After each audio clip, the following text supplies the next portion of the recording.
Hello and welcome to another episode of Nothing Definitive. My name is Sam Carlson, and today I want to talk about the power of language and your ability to interpret it, kind of as a choice, I guess.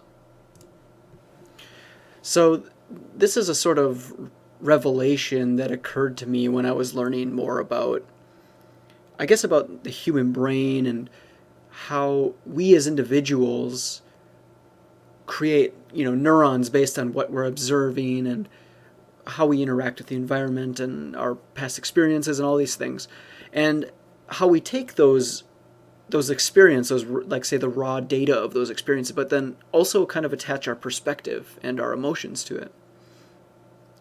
And one of the things that I realized was that each of us individually can experience the exact same event, hear the same words, see the same thing, listen to the same music, watch the same movie, whatever, and have a slightly different experience. Now, this might seem really obvious, right? Some people watch a sad movie and cry, some don't. I mean, whatever it happens to be, like, that's just a very normal thing. We all have different experiences. But if you really sit down and think about that for a moment, what you begin to realize is that it's really just choice. I mean, we do have a natural tendency to react to certain things. Like if someone walked up and punched you in the arm, some people might withdraw and become defensive and scared. Some might immediately get angry and punch back. I mean, some of those are kind of like more instinctual, just momentary reactions. But the vast majority of our experiences seem to happen within the conscious realm, at least the stuff that we're paying attention to, say. So let's just take a scenario for a second and say that you're walking wherever, say, just imagine some place that you normally walk, and someone walks by and maybe sniggers at you because they don't like what you're wearing, or they actually make a comment and kind of insult you. Now, our normal reaction will probably be either defensive, maybe we'll say nothing and we'll defend ourselves, or we'll brood about it all day and wonder why they said something like that. Some of us might be a bit more bold and reply with an insult. Maybe some of us will try to turn it around into some humor to diffuse the situation. But the point is that at the end of the day, that's really a choice, how you determine your response. And a lot of times it may result from it's kind of a long-term process. Like, you respond with humor because over the past few years you've been more into that sort of a thing. You've just been more lighthearted and happy, and you don't really care. You don't get bent out of shape. So you've been kind of programming your mind to see the world more casually, just more fun. You don't really get hung up on that sort of stuff. Those are choices that you've made over a long period of time that have altered how you perceive reality, how you react to these sort of things. But let's take it even a step further and say that you could look at this as, if we're each making the choice that I could react, positively, negatively, defensively, whatever happens to be, you could also not react.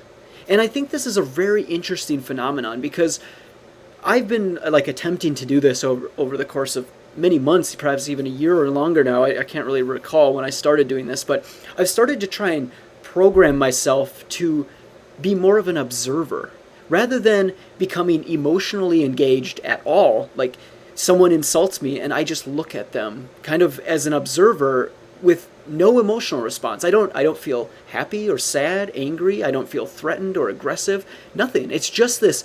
He is like, these words, this language has poured out of his mouth, and I am offered a choice. Those words don't penetrate my mind and force out some sort of response. It's just raw data that my mind is absorbing, and I can ruminate on it and think. Rather than even responding to him, I could just sit there and look and just think you could make assumptions like, well, maybe he's got insecurity issues, or maybe this person doesn't like me for a specific reason, something I did over the past. And it's such an interesting thing to just not feel emotionally engaged by the external world.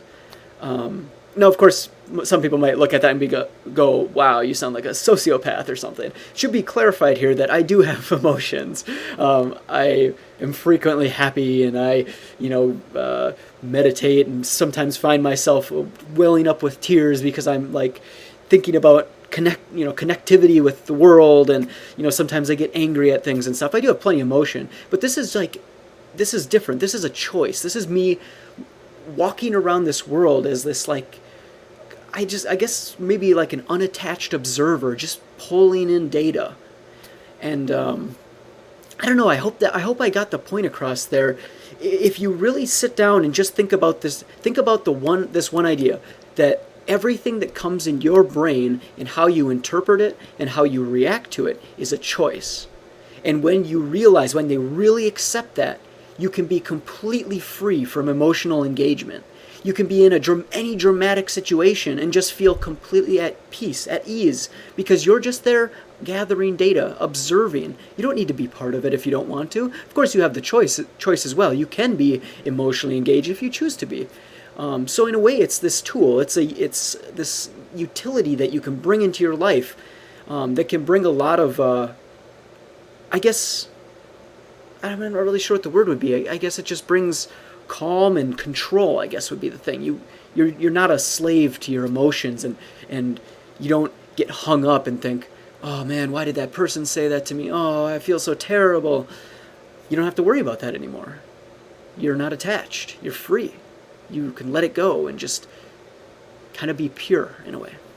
So, yeah, I guess that's all I got today. Thanks very much for listening as always. If you found this interesting, be sure to check out my other videos. I try to release stuff like this as often as possible whenever I come across new little realizations and things. Also consider subscribing. Every subscription helps. It also motivates me. The more I get, the more videos to make and stuff like that. So also visit notdeaf.com, where I publish like full articles with these sort of ideas. And I can usually articulate my thoughts better than these, because I kind of ramble and sometimes I say the same thing twice and stuff, but oh well. Yeah, so thanks for watching, and see you next time.